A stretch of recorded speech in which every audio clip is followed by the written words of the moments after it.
Hello and welcome back to the MC Championship video. Today I will be attempting to rank all 10 teams for the upcoming Minecraft Championship 18 event, which takes place on Saturday 23rd of October 2021. This analysis is full of stats and unbiased opinions about each team, as well as my own personal rankings, so don't be offended if your predictions don't match mine. That's all part of the fun. And before we begin, please consider subscribing, as only a small percentage of the people who watch my videos are actually subscribed, and I'm really aiming for 500 subs by the end of this year, so I'd appreciate anyone who wants to hit that red button. And if you don't, then that's also fine. I'm just grateful for everyone who decides to watch my videos. Alright, time for the disclaimer. As always, what I say about the teams in terms of statistics is completely true, and I have no hate towards anyone in this MCC, and this should be taken into account when I present my opinions as well as my ranking. Where I place each team should not be seen as bias or hate towards anyone on that team. If you are genuinely confused, then I suggest you look up the definition of opinion. I can confidently say that due to the sheer randomness of MCC, I am most certainly wrong in probably all of my predictions. Indeed, it is difficult to account for the coin multiplier and how players will choose to perform on the day,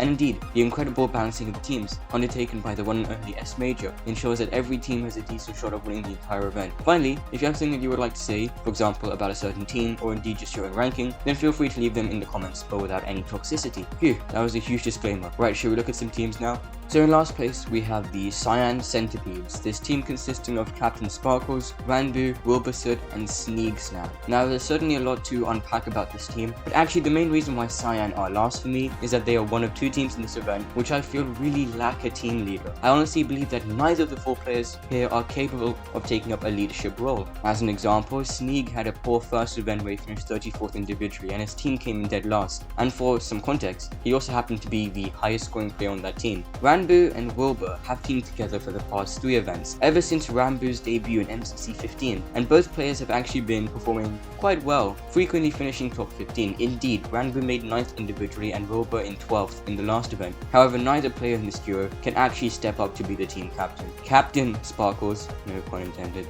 is a decent support player who usually finishes around average in most events. So, as I've said, a team of well-rounded individuals capable of working well in a team, but again, no one here would be able to provide the motivation and morale going into the event.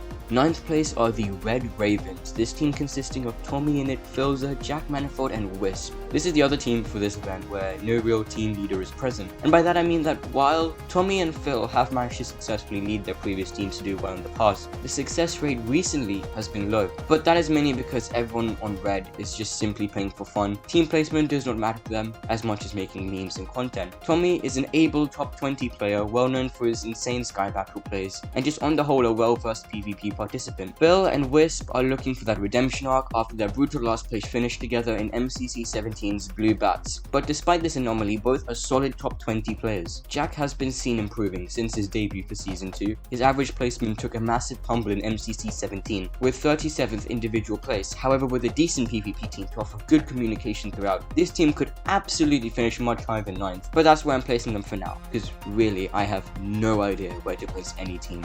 In 8th place, we have the Lime Leeches, this team consisting of Illumina, Ryguy Rocky, Captain Puffy, and G Nelly. Now actually this team was originally 6th in my initial ranking, but dropped to err on the side of caution since this is one of 2 teams in this event with a new player. Therefore it's difficult to judge exactly how strong of a player G Nelly is, but I can take it that she is incredibly determined, as she has been grinding hard on the MCC practice server. Of course, the standout player here is Illumina, who has been performing phenomenally well ever since his introduction to MCC 12 last year, where he teamed with Captain Puffy as a matter of fact. He has even managed to reverse sweep twice in Dodgeball, once in MCC 13 and the second time in MCC Pride 21 with Ryguy Rocky, who is also on this team. So yes, a talented top 5 player with potential for even better performances that we are yet to see. Puffy has been playing quite recently for Season 2, but has also been scoring below average placements. However, their team up with Illumina may bring about stronger communication than before, which may ultimately lead to a higher team placement than 8th. Finally, Ryguy is a solid middle-of-the-road player who last played in a canon event all the way back in MCC 12, where he managed 22nd individual, but also played in the non-canon MCC Pride 21 event, where he broke into the top 10 and even won the event.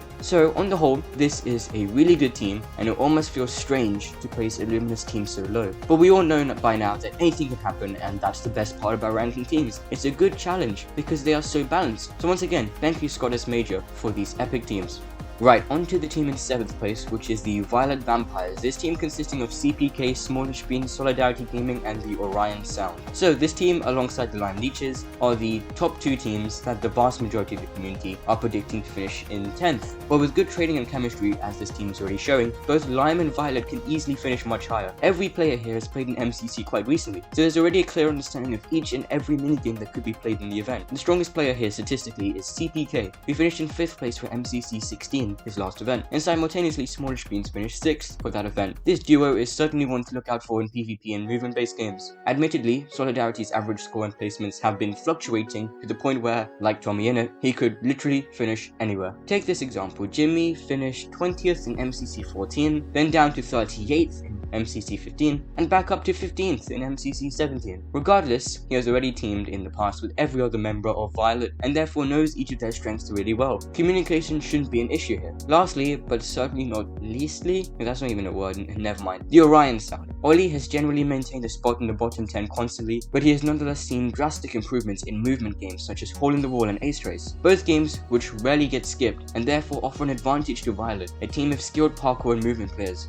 6th place goes to the Green Goblins, this team consisting of H-Bomb, Grian, Geminite, and Niachu. This team was originally 8th in my initial ranking, but I ended up swapping Lime and Green because I think with the right morale from this team they could finish higher. The highly requested Dream SMP plus Hermitcraft team up is finally here, with Niachu and H-Bomb teaming with 2 Hermits, Grian and Geminite, although H-Bomb has already teamed with many Hermits before. But Niachu is more central to the Dream SMP storyline, so this team will definitely excite a lot of people. The team leader here is H-Bomb, who is a well-rounded player in general, particularly his strongest game is Sands of Time, where his team almost always finishes 1st place for that game. He's once again teamed with Grian, a rapidly improving player, moving from 29th in MCC 15 to 11th place in MCC 16, and an extraordinary 6th place in MCC 17. Grian also proved that game order is not always the most crucial element to a team's success, and since this team has a lot of flexibility with team and movement games, Green are yet another strong contender for Dodgeball. Niachu is still statistically one of the weakest MCC players of all time, consistently finishing bottom 10 individually. But the last time she teamed with H-Bomb back in MCC 12, the team finished really high. Geminite's first event was MCC 17 with a solid 24th place finish, which is great for her first event, and I think with the right mindset and morale provided by H-Bomb, she could manage top 20 or even higher. Overall, a decent team for movement and team games, but not as strong for PvP. 5th place are the Fuchsia Frankensteins, this team consisting of Dream, George Not Found, Quackity, and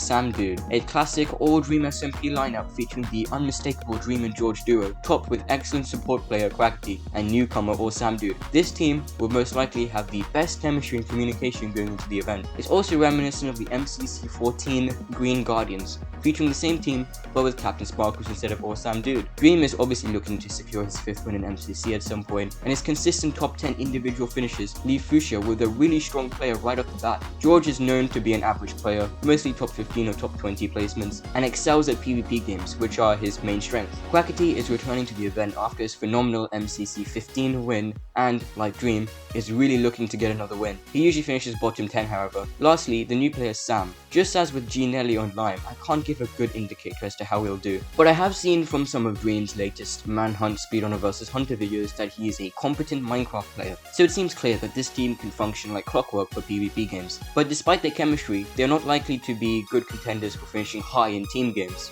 In 4th place, the Blue Banshees, this team consisting of Pizza Hut, Dan TDM, Carlison Moon, and 5UP. Now naturally, after Pete's incredible performance last event, he has got a slightly weaker team statistically speaking, but despite this, he is still the strongest player statistically in MCC of all time. Joining him is Carlison Moon, who has had a brief collab with Pete in MCC 15. Pearl is on the lower end of individual performances, but she has had some great performances nonetheless, particularly in the MCC Pride 21 event where she finished in 11th place. Dan TDM is back into the mix after a brief break since MCC 14. Again, another below average player, but is also a consistent, well-rounded player in most games. 5UP is relatively new to the event, joining in MCC 15, and manages to maintain individual placements in the lower 20s. So it seems as though Pete has a challenge ahead, but regardless, this team is sure to bring out positive energy and have a lot of fun. In 3rd place, we have the Aqua Abominations, this team consisting of Puns and Frost Shovel and V Gumio. Aqua is sure to to offer a ton of fan service from the Valorant trio of Ant, Punz, and Gumio, so I can already see some good chemistry here. Punz is probably taking the leadership role here, despite having his worst performance last event, finishing in 23rd place, with his team ultimately in 9th. However, this is definitely an anomaly, and Punz is usually a top 5 contestant most of the time. And Frost is another improving PvP player with a lot of potential, and I can already imagine the duo of Punz and Ant dominating the PvP games. Shovel has played in every canon MCC ever, and so is the real veteran here, and as stats indicate, she is about average in most games. She's already teamed with Punz in MCC 16, where the team almost made it to Dodgeball. Gumio was one of the newcomers to MCC 17 last month, and while her team finished in a solid 5th place, her individual placement was 35th, which perhaps suggests that she will be the lowest scoring player on this team once again. But with such a supportive and encouraging team around her, she may be able to improve significantly for this event. Alright, here are the 2 teams which I feel could make Dodgeball the most out of all the teams. And that's not to say that not all teams can make it to the finals, it's just that these 2 teams in particular have a solid chance, especially if the game order works in their favor. The runner-up team for 2nd place are the Orange Oozes. This team consisting of Tap L, Mefs, Kratzy, and Gizzy Gaza. An incredibly strong team featuring some of the strongest players, as well as returning players from Season 1, offering so much fan service from many parts of the community. The duo of Tap L and Kratzy is sure to send shivers down many of the other team's spines, as this is an unbeatable duo, both players with similar skill and almost always finishing top 10. The other 2 players are returning players who last played all the way back in Season 1 of last year. Mefs, who is one of the biggest grinders on the practice server and a top 20 beast, alongside Gizzy Gaza, who is usually bottom 10, but as with every other competitor, he does have the chance to pop off. So yes, this team is statistically the strongest PvP team in this event, and I'm sure they can excel at movement and team games. And in the oh so special 1st place, we have the Mustard Mummies. This team consisting of S Major, Sapnap, Tubbo, and Sylvie. So I looked at this team and I thought, no way this isn't one of the strongest teams. To put this into perspective, all 4 players here finished top 20 in their own last event. That's 4th for Sapnap, 10th for S Major, 17th for Sylvie, and 19th for Tubbo. Sapnap and Tubbo teamed for MCC 17, Sapnap and Sylvie teamed for MCCs 7 and 16, Sapnap and S Major teamed for MCC 12, and Tubbo and Sylvie teamed for MCC 9. That's a lot of chemistry already placed into this team from all of the members. Sapnap is the strongest player here with consistent top 10 individual placements, followed by event organizer S Major, who always gets to top 20, and that's the same for Tubbo. Sylvie actually only really finishes bottom 10, but she played at her peak in her last event, especially in survival games. The best games for this team would most likely be PvP games such as survival games and Sky Battle. On the whole, a cracked team with high expectations from almost everyone in the MCC community. So that's my personal ranking for the MCC 18 teams. Let me know down below in the comments of your own ranking. I'd love to see your own opinions about these amazing teams. Well, I've been your host. I hope you found this video informative and enjoyable, and I'll catch you all in the next MCC video. See ya!